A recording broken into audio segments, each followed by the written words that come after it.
Nous sommes le mercredi 27 avril 2022. Deux sujets, mais c'est un seul, mais fragmenté en deux pour ce grand live sur votre chaîne. Nouvelle loi électorale à l'Assemblée nationale, le débat général continue. Qu'est-ce qui va réellement changer? On en parle avec un invité ce soir, Manix Iyenda.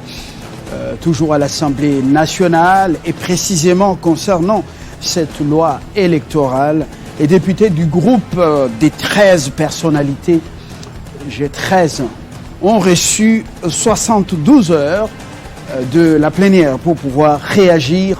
La réaction aussi dans ce grand live vespéral avec Médard Kankolongo, politique aussi, il préfère intervenir sous une casquette d'analyste politique. L'actualité chez nous est prioritaire, et même plus que prioritaire. Nous vous en donnons les principales articulations pour le grand journal de ce soir. Denis Kembe, bonsoir. Bonsoir, Fabien Loubala, bonsoir à tous et bienvenue si vous nous rejoignez sur Télé 50.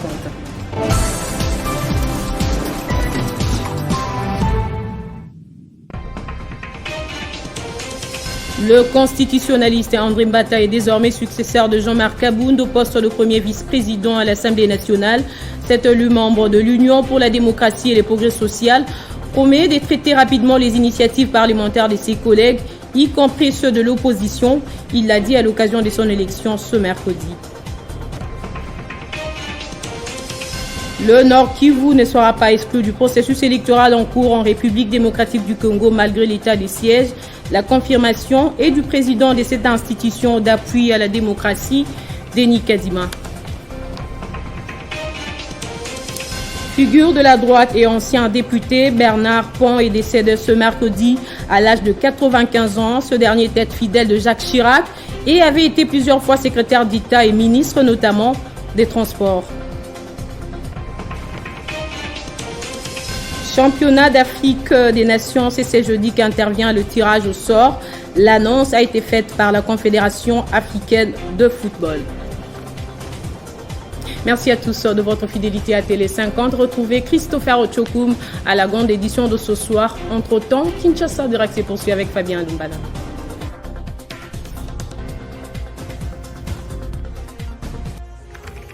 L'actualité reste en continu.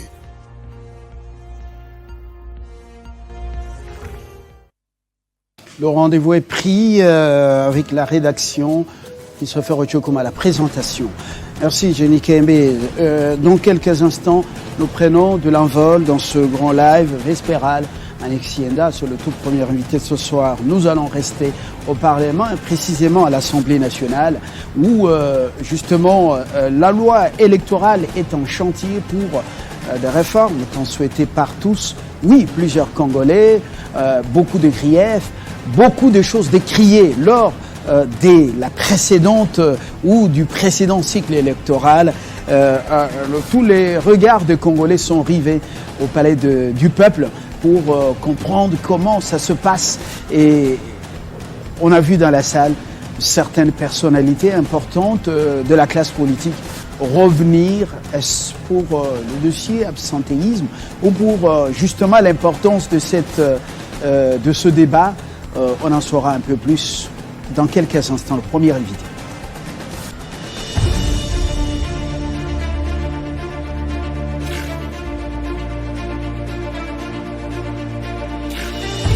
Sans risque d'aggraver les conflits.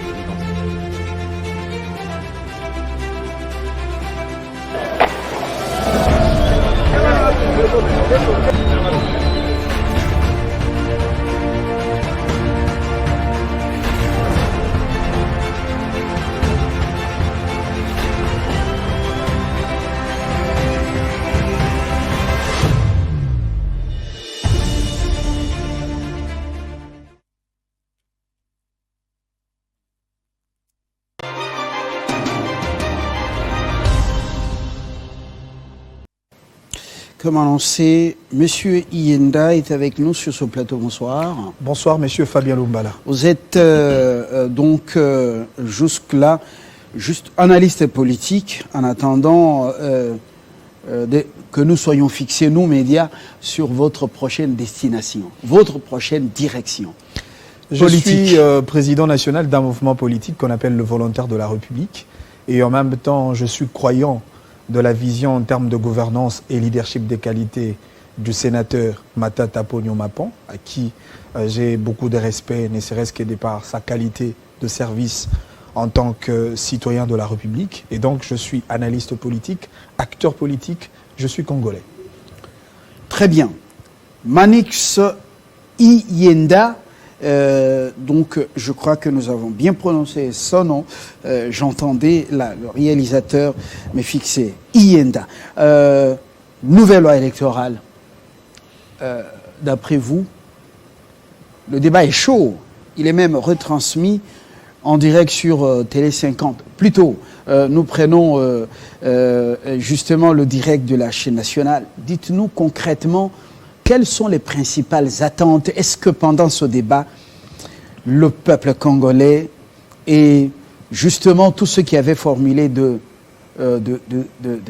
recommandations, qui avaient reproché assez de choses au dernier cycle électoral, est-ce que vraiment ils se retrouvent dans ce débat? J'ai aimé votre façon dans la question de faire la liaison entre le débat politique, ces débats autour de la loi électorale avec le peuple congolais, qui en est d'ailleurs le premier bénéficiaire. Mais vous allez vous rendre compte qu'au-delà de ce débat, le peuple se pose de grandes questions qui jusque-là restent pendantes. La question de savoir qu'est-ce que les élections en République démocratique du Congo apportent comme solution. Solution surtout dans ce cadre de développement socio-économique du peuple congolais. Nous avons pratiquement aujourd'hui réalisé 3 cycles électoraux en termes d'expérience démocratique. Et pour ça, nous avons dépensé nous sommes une vieille louve en démocratie, la RDC, justement. Une vieille louve. 3 cycles électoraux, c'est pas une mince affaire. Bientôt le 4e, vous le dites si bien, le peuple, lui, quelle est sa place? Est-ce qu'il se retrouve dans ce débat? C'est une grande question. Mais le débat est quand même houleux, avec au perchoir Mbosonko Diapwanga, l'homme qui est entre ce politique, qui est entre la rigueur et le sens d'humour. Voilà. Oui, c'est un débat politique, mais je pense qu'il y a quand même certaines questions qui méritent d'être posées dans ces débats, notamment la question de savoir pourquoi à chaque avant-cycle électoral, on revient sur le même rituel, le même débat, la réforme électorale, le dialogue, le report des élections.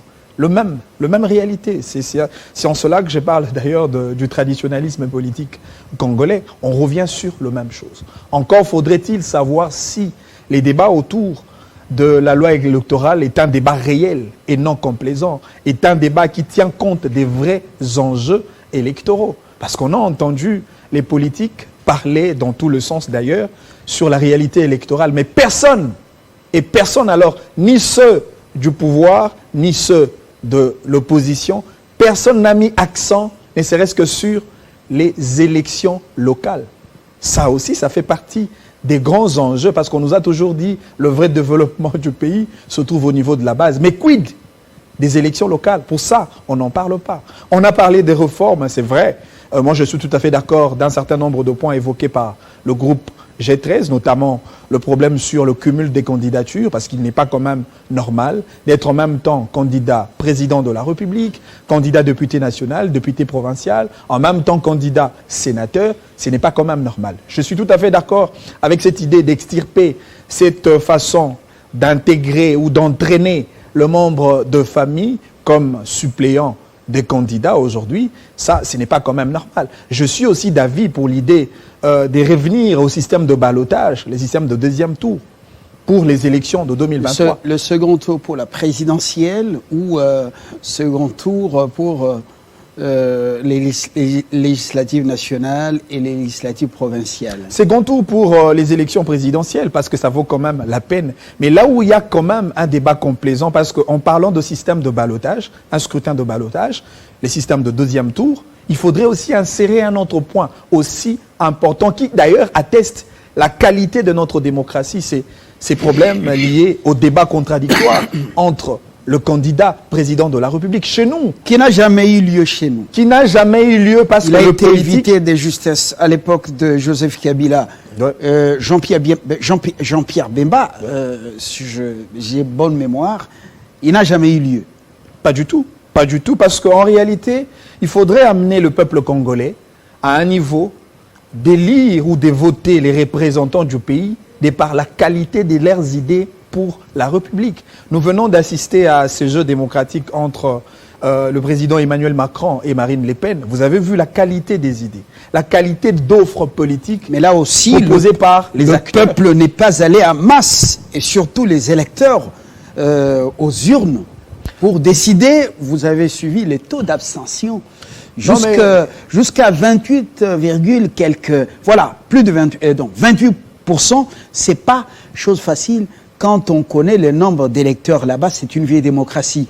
Le peuple aussi est fatigué d'aller toujours se livrer à cet exercice quand on sait que Macron et tous ceux qui se succèdent, c'est pratiquement, selon beaucoup de Français, des gens gens qui servent les multinationales et les milieux financiers. Qu'à cela ne tienne, vous savez, M. Fabien Lumbala, dans un système de démocratie électorale, il y a quand même des impératifs, il y a même des réalités inéluctables, notamment celle de tenir compte justement des électeurs qui participent, parce que les élections, ce n'est pas quand même l'affaire de toute la nation. Il faudrait d'abord être électeur, être éligible pour effectivement participer dans une compétition électorale. Il est vrai, la population est peut-être fatiguée suite à la mauvaise gestion de dirigeants de nos pays, des dirigeants autant pour l'Afrique, les dirigeants de pays africains, autant pour l'Europe, mais seulement, peu importe le taux faible des participations, lors de résultats, on tiendra compte quand même de ceux qui ont jeté le dévolu sur le futur responsable de la RDC. C'est en cela que nous devons être responsables. Peu importe la faiblesse en termes de nombre de participations, ceux qui se dirigent vers les urnes, ils doivent tenir compte de la responsabilité de pouvoir choisir des dirigeants qui vont définir l'avenir de toute une nation. Ils doivent tenir compte. Pourtant, vous n'avez pas eu le temps, et vous et nous, médias, de pouvoir gaver ce peuple de la nourriture saine et de la nourriture de qualité. On ne lui a pas dit ce qu'il doit faire. On ne l'a pas travaillé, cultivé, on ne l'a pas éduqué en cela. Le choix est fait sur base... D'abord, les élections sont sociologiques. Et ça, c'est un aspect. Mais avant de revenir à ce que vous avez évoqué tout à l'heure, la qualité du débat, les thématiques des élections, revenons à l'Assemblée nationale. Est-ce que vous avez l'impression que vous avez affaire à un débat de qualité sur cette loi électorale? C'est même l'épine dorsale de ce processus électoral. Jusque-là, moi, j'ai quand même beaucoup de respect à ce groupe de 13 parlementaires, le groupe G7, composé de dignes fils de la République, notamment M. Sessanga quand même. C'est un homme politique à qui nous reconnaissons la dextérité intellectuelle, surtout en ce qui concerne les propositions législatives. Il en a fait dans les différentes législatives dans notre pays. C'est quand même quelqu'un à respecter, autant pour ceux qui composent le groupe. Ça, c'est la forme. Ça, c'est la forme, c'est vrai. Sur le plan du contenu, je vous ai dit, il y a 2 points que nous saluons, parce que quand même, les élections demandent assez d'exigences pour migrer vers le scrutin de qualité. J'ai évoqué le cas, par exemple, de dégager de mettre de côté ces problèmes autour de cumul des candidatures. Cette démarche-là, nous, volontaires de la République, nous saluons.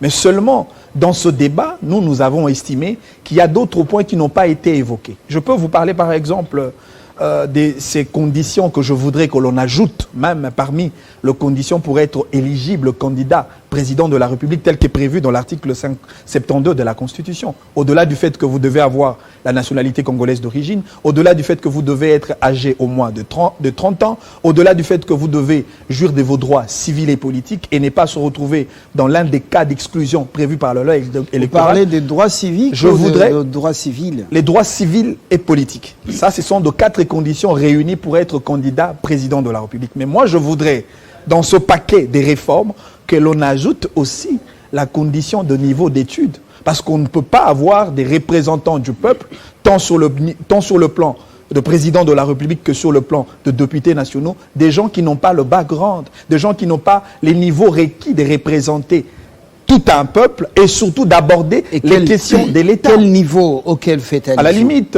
un diplôme de licence vaut son pesant d'or pour devenir, par exemple, président de la République, député national, tout comme député provincial, sénateur, tout comme gouverneur. C'est le monde francophone. Vous êtes habitué au diplôme, comme chez les Français, quand on demande une occupation, un job, oui, quels sont vos diplômes? Mais le monde anglophone ne demande pas des diplômes, il demande qu'est-ce que vous êtes capable de faire. Non, mais et là, nous le voyons également dans d'autres pays anglophones, sur le continent. Vous demandez des diplômes. Vous ne savez pas, les diplômes, actuellement, comment ils sont, voilà. Monsieur Fabien Lumbala, la responsabilité de gérer un pays, je pense à la dimension d'un État, surtout un État à valeur continentale comme la République démocratique du Congo, cela demande quand même un certain niveau. L'État, au-delà du fait que ce soit une personnalité publique morale, une personnalité morale publique, l'État a des principes, l'État a des valeurs. Et ces valeurs-là doivent être comprises par les dirigeants, les animateurs des institutions de notre pays. Aujourd'hui, nous avons assez de problèmes. C'est vrai, moi j'ai toujours dit d'ailleurs, gérer un pays comme la RDC, c'est peut-être la chose facile, mais à condition que vous ayez une vision de gouvernance à la base. La chose facile. C'est la chose facile, c'est la chose la plus facile. À condition que vous ayez une vision de gouvernance à la base. Pourquoi je dis que c'est facile? C'est parce que Dieu, déjà au départ, nous a doté un certain nombre de privilèges en termes de ressources naturelles. Il suffit simplement d'avoir... Il faut les transformer. Alors, il faut le transformer, avoir des dirigeants ayant une capacité managériale capable de transformer les situations en véritable opportunité de développement. Vous avez suivi le débat qui continue, le dossier, la principale question du seuil. Est-ce que elle est en voie d'être résolue? Ça aussi, la question tous nous savons que le seuil électoral a été cette forme de manœuvre utilisée par le Front commun pour le Congo afin de privilégier d'abord le grand parti. Le parti qui possède le moyen afin de rafler le suffrage lors des élections, autant pour les élections au niveau de la législative nationale, autant pour provinciale. Aujourd'hui, dans ce paquet de réformes, il est quand même important de dégager cette histoire des seuils électoraux. Aussi, il y a une autre problématique autour de la machine à voter, M. Fabien Lumbala. Parce que la machine à voter, aujourd'hui, nous savons, a été l'objet d'un grand débat, dont certains l'ont qualifié de machine à voler, et d'autres l'ont considéré comme telle, et nous sommes allés aux élections sans pour autant tenir compte que l'idée de la machine à voter crée aussi d'autres répercussions sur le plan juridique. Vous savez, lorsque on se retrouve devant le juge électoral, le juge de la Cour constitutionnelle, le juge, lors du rendu de ses arrêts, surtout pour le cas des contentieux électoraux, il est vrai, la matière électorale tient compte justement de l'interdisciplinarité des notions juridiques. On ne peut pas parler de la preuve devant le juge électoral sans pour autant faire allusion du droit positif congolais de la preuve. Vous avez vu comment M. Martin Fayulu, comme candidat président de la République, s'est fait ridiculiser devant le juge. Pourquoi? Parce qu'il a brandi le câble ISB, il a brandi les captures de photos alors que le juge n'était pas en mesure d'attester l'authenticité de ces preuves, car le droit positif congolais est dépourvu de ce genre de preuves électroniques. Il faut mettre la croix sur les machines à voter. Pas du tout. En fait, machine à voter, ce n'est pas quelque chose que nous devons utiliser dans ce contexte, parce que, en réalité, utiliser la machine à voter fait de notre scrutin un scrutin électronique. Or, lorsque nous avons un scrutin électronique, nous devons aussi avoir la capacité de brandir la preuve électronique qui doit être accepté par le juge. Or, notre système juridique congolais est dépourvu de cette capacité, effectivement, d'attester l'authenticité de preuves électroniques. Le juge a dit, le juge du contentieux électoral, oui. Je ne suis pas le juge ni de la constitutionnalité, ni de la légalité, mais plutôt le juge de la sincérité du scrutin. Et la sincérité du scrutin s'atteste au moyen de l'authenticité des procès-verbaux dûment signés par la Commission électorale nationale indépendante, la CENI.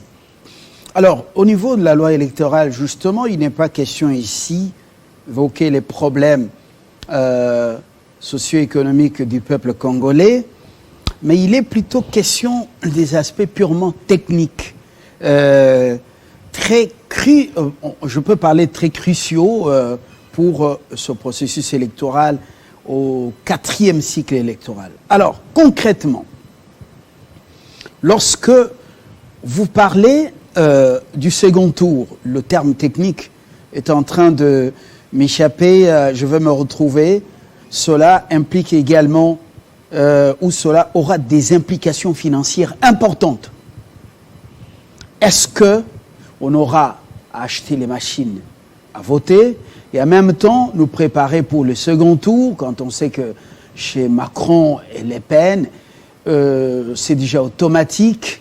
Et chez nous, vous pensez qu'on aura à faire face financièrement à un cycle électoral coûteux comme celui-là, avec second tour? C'est une question de responsabilité, c'est une question d'option, c'est une question d'engagement de l'État. Si nous voulons les élections de qualité, les élections crédibles, les élections transparentes, pour ça, il y a un prix à payer. Et surtout, si nous voulons les élections organisées par la Commission électorale nationale dans son volet indépendant, nous devons payer le prix. Au cas contraire, il faudrait que le gouvernement congolais ouvre le brèche en termes d'intervention financière venant des partenaires internationaux. Les partenaires sont en crise. La RDC carrément. Les partenaires sont en crise. Et dans ce cas, nous devons assumer notre la responsabilité. guerre provoquée, voulue, entretenue en Ukraine. Oui. Et Poutine vient de fermer les vannes qui amènent le gaz en Pologne, parce que la Pologne fait justement traverser les armes. C'est donc la porte d'entrée. C'est une Et question... du coup, voilà, contrairement à ce qui a été annoncé, l'Union européenne n'a pas accepté de payer le gaz en roubles. Donc nous, apparemment, nous sommes en train d'aller vers une crise qui va perdurer et faire appel aux partenaires. C'est quel argent qu'ils vont nous amener parce qu'ils sont en difficulté? C'est une question, je l'ai dit au prologue de mon intervention, c'est une question des responsabilités. Si l'État estime qu'il est capable effectivement de financer les élections avec les moyens propres de l'État, nous devons assumer cette responsabilité-là. Nous devons offrir aux Congolais ces scrutins de qualité, peu importe le système de ballotage. C'est cela mon problème. D'ailleurs aujourd'hui, parce que le débat est porté au niveau du Parlement, est-ce que le Parlement, l'Assemblée nationale comme autorité budgétaire, peut nous dire pourquoi jusqu'aujourd'hui, chaque cycle électoral, les fonds destinés pour l'affectation la Commission électorale nationale indépendante n'a toujours pas été clarifiée? Est-ce que l'autorité budgétaire qui est le Parlement peut nous expliquer dans la loi des finances qu'est-ce qui a été réservé pour l'affectation en termes de fonds pour l'organisation des élections, alors qu'aujourd'hui, lorsqu'on parle des élections, tout le monde se rend compte qu'on veut improviser en termes de stratégie financière pour voir comment est-ce qu'on va financer nos élections, alors que tout a été bien prévu selon qu'il s'agit de chaque année avec un fonds affecté en termes de 200 millions de dollars dans la caisse prévue pour la CENI. Vous avez vu la collision en termes de propos verbal entre le président de la CENI et les ministres de Finances. Le président de la CENI qui n'a pas reconnu de fonds affectés dans le cadre des opérations électorales, et en même temps le ministre des Finances qui reconnaît avoir déboursé 30 millions pour les opérations électorales. Vous avez vu lorsque la CENI a proposé, la CENI en tant qu'organe technique pour l'organisation des élections, le non-cumul de procédures d'identification d'identification nationale et l'opération d'enrôlement des électeurs, le gouvernement de l'autre côté a proposé l'idée de mettre la symbiose pour aller avec les deux processus. Et donc aujourd'hui, vous allez vous rendre compte que nous sommes en face des dirigeants peu responsables, des dirigeants qui ne tiennent pas compte effectivement des réalités de notre pays, et malheureusement, lorsqu'on se retrouve en face du problème, ils veulent à tout prix improviser. Est-ce que vous pouvez au moins nous dire, les élections de 2018 par exemple, nous les avons organisées avec quels fonds? Tracés selon la chaîne des dépenses par le ministère de Budget et Finances.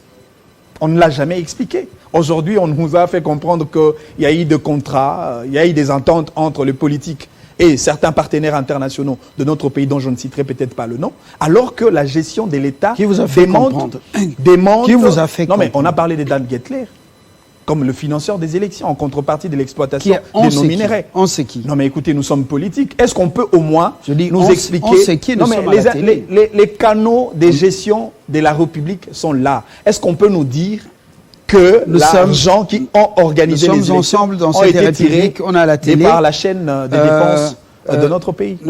Nous ne faisons pas les débats des réseaux sociaux, mais on est à la télé en direct. On sait qui. Qui a dit que Gettler a financé les élections? Monsieur Fabien Lumbala, est-ce qu'on peut se dire vérité en face? Est-ce qu'on peut dire au peuple congolais l'argent que nous avons organisé les élections pour les élections de 2018, si cet argent était venu de la caisse de l'État congolais?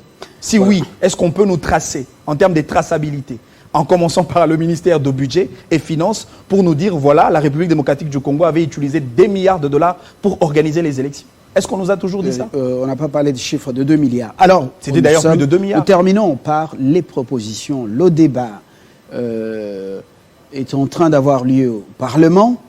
Quelle est votre contribution au-delà des critiques, par moments de diatribe? Quelles sont vos contributions à ce stade du débat? Je l'ai dit. Et que les élus prennent en compte cela parce qu'ils sont mandatés par les souverains primaires. Moi, je l'ai dit, si vous m'avez entendu avec beaucoup d'attention, lorsque j'ai parlé d'ajouts complémentaires en termes de réformes, déjà proposées par le député du groupe G7, j'ai parlé d'une des conditions de plus qu'on doit ajouter pour le candidat président de la République, la condition de niveau d'études. Ça, je l'ai évoqué. J'ai aussi parlé effectivement de la prise en compte des élections locales que l'on doit à tout prix organiser. Est-ce que c'est du réalisme? Non, mais... Les élections locales en 2023, élections locales, alors que nous avons des arriérés de ces élections locales, municipales, depuis 2006. Oui. Elles n'ont jamais été organisées. Est-ce que vous êtes dans le réalisme à ce stade de la crise? La pandémie, fameuse pandémie, est passée par ici avec des conséquences néfastes. Les salaires, nos salaires ont été rabattus jusque maintenant. Les économies, tous, partout, il y a des sociétés qui sont en train de fermer d'autres filières. Et vous voulez qu'on aille en 2023 aux élections municipales et locales avec quels moyens? On se regarde dans les yeux. Mais monsieur Fabien Lumbala, nous avons un gouvernement qui existe.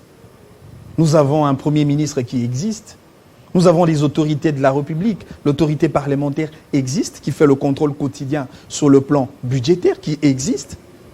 Et moi, je ne pense pas qu'on a élu, qu'on a choisi, le peuple n'a pas choisi ces dirigeants-là pour donner des justifications comme quoi nous n'avons pas le moyen pour organiser les élections au niveau local. Si même nous devons quand même faire le choix, parce que nous avons déjà organisé les élections du président de la République, les élections de députés nationaux, autant pour le député provincial des sénateurs.